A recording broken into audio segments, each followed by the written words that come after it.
नमस्कार मंडळी, मी अरुणा तुमचं सर्वांचं स्वागत करते. तर रोज रोज तेच काय बोलायचं म्हटलं, आज ना जरा काहीतरी वेगळा विषय तुम्हाला सांगूयात.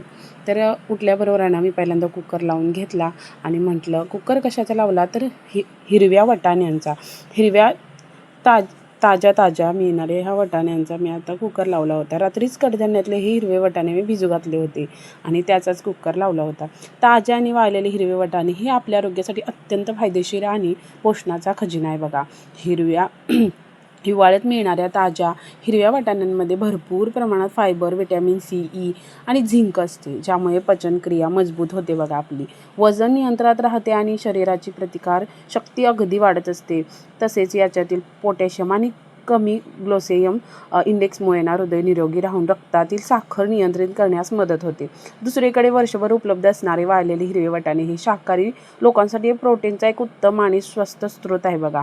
वाळल्यामुळे यातील पोषक घटक अधिक घट्ट होतात, ज्यामध्ये कॅल्शियम, फॉस्फरस आणि लोह भरपूर प्रमाणात आढळते. यामुळे हाडे मजबूत होतात, शरीराला दीर्घकाळ ऊर्जा मिळते आणि अमोनियासारख्या रक्ताच्या कमतरतेवर मात करता येते. हे वाटाणे ना पचायला थोडे जड असल्याने त्यांना 7-8 तास भिजू घालायला लागतात. त्यामुळेच मी रात्री त्यांना भिजत घातले होते आणि शिजवताना ह्याच्यामध्ये हिंग किंवा आपल्याचा वापर करून खाल्ल्यास पोटाचा त्रास होत नाही आणि शरीराला त्याचे सर्व आरोग्यदायी फायदे होतात. रोज रोज त्याच भाज्या, तेच कडधान्य खाण्यापेक्षा कधीतरी असं वेगळं कडधान्य खायचं, जेणेकरून ना घरातली पण खुश होतात आणि आपल्याला पण बरं वाटते. नाहीतर रोज उठल्याबरोबर पहिला प्रश्न असतो, भाजी काय बनवायची, आमटी काय बनवायची, असं होतं. तर बघा मी मस्तपैकी आता ते शिजलेले वाटाणे ना फोडणी टाकायला घेतले होते. कढईमध्ये थोडंसं तेल टाकून घेतलं आणि तेलामध्ये ना कांदा पोहण्यासाठी टाकला. कांदा मस्त पोळून घ्यायचा, नाहीतर ना भाजी चांगली होत नाही. ही किचन टिप आहे, कारण कांदा पोहला नाही ना, कच्चा थोडासा राहिला ना तर आपली भाजी व्यवस्थित होत नाही. तर बघा मी तेल टाकून ना त्याच्यामध्ये मस्त कांदा टाकून घेतला फोडणीला आणि मस्त भाजून घेतला तो कांदा. वाटाण्याची भाजी बनवताना ना अजून एक महत्त्वाची टीप आहे बघा. वाटाण्याच्या भाजीत पाणी घालताना नेहमी कोमट किंवा गरम पाणी घालायचं. थंड पाणी घातल्यास ना भाजीची चव बिघडते आणि वाटाणे व्यवस्थित शिजत नाहीत. गरम पाण्याने भाजीला तरी सुद्धा खूप छान टेस्ट येते. याच्यामध्ये ना मी चवीसाठी ना शेंगदाण्याचं कूटसुद्धा घातलेलं आहे, कारण अहोंच्या डब्याला द्यायची होती. मग म्हटलं आता डब्याला द्यायची म्हटलं अशीच नाही ना देऊ शकत. एकदम सुटसुटीत भाजी झाली ना तर ती खायला येत नाही, कारण दुपारचे जवळपास 2 पण वाजतात, कधी 2:30 पण वाजतात, कधी 3 पण वाजतात जेवायला. त्याच्यामुळं ना भाजी थोडीशी पाणी टाकून ना पातळ भाजीच करून द्यावी लागते त्यांना.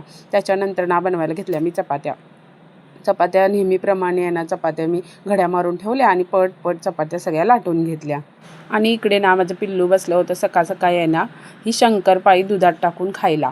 अचानकच त्याच्या मनात आलं की मम्मा मला थोडंसं दूध दे, मी त्याच्यामध्ये शंकरपाळी टाकतो आणि ते भिजून ना खातो. म्हणून ह्याला मी दिले खायला. तोपर्यंत माझ्या सगळ्या चपात्या उरकल्या होत्या. आता ना मी घेतला होता झाडू मारायला. आता जेवण तर उरकलं होतं, अहोंचा डब्बा दिला होता, प्रणवचा पण डब्बा दिला होता. त्याच्यामुळं ना म्हटलं आता झाडू वगैरे मारून देवपूजा करायला घ्यायची आणि उद्या अमावस्या असल्यामुळं ना म्हटलं दिवा पण स्वच्छ धुवून घ्यायचा देवपूजा म्हणजे झाल्यावरती.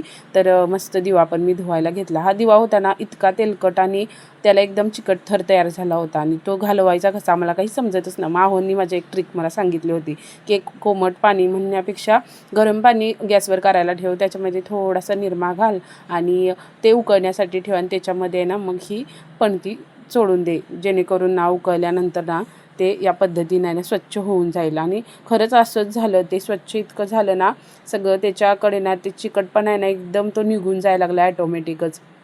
आणि मस्त अशी स्वच्छ माझी पणती ही धुवायला मी घेतली बघा. पहिल्यांदा त्याला मग घासून घेतलं आणि थोडंसं पितांबरीने घासल्यानंतर इतकी चक्काचक आणि व्यवस्थित निघाली होती ती.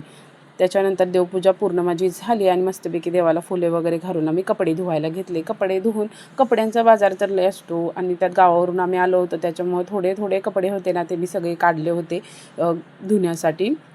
आणि इकडे काय पाऊस असल्यामुळं ना पत्र्याच्या खालीच वाळत घालावे लागतात कपडे. त्याच्यानंतर ना घासलेली भांडी सगळी लावून घेतलीत, कारण ही कामं आत्ता केलीत ना मग सायंकाळला बरं पडते जेवण वगैरे बनवायला, नाही तर मग त्यातच अडकून बसायला होते. तर अशा प्रकारे ना सगळी कामं मी उरकून घेतली आणि गावावरून आणलेले गहू वगैरे ना ते मला वतून ठेवायचे होते डब्यामध्ये, ते मी ठेवले आणि परत थोडीशी भांडी पडली ती पण घासून घेतलीत. आणि असं माझं काहीसं नियोजन आजचं झालं होतं बघा. आपल्या बायकांना कधीही सुट्टी मिळत नसते. कायम ही कामं असतातच आपल्या मागं. पण कधीतरी स्वतःसाठी थोडासा वेळ काढायचा. दुपारचा वेळ भेटला तर दुसरी काहीतरी कामं करायची. करण्यापेक्षा ना थोडासा स्वतःला वेळ द्यायचा. स्वतःशी थोडंसं बोलायचं. म्हणजे आपल्याला समजतं की आपण काय दिवसभरात केलं आहे. तर भेटूया नेक्स्ट ब्लॉगमध्ये. तर माझा हा व्हिडिओ तुम्हाला कसा वाटला मला कमेंटमध्ये नक्की सांगा. भेटूयात पुन्हा. तोपर्यंत बाय. चॅनेलला लाईक, सबस्क्राईब, शेअर करायला विसरू नका. धन्यवाद.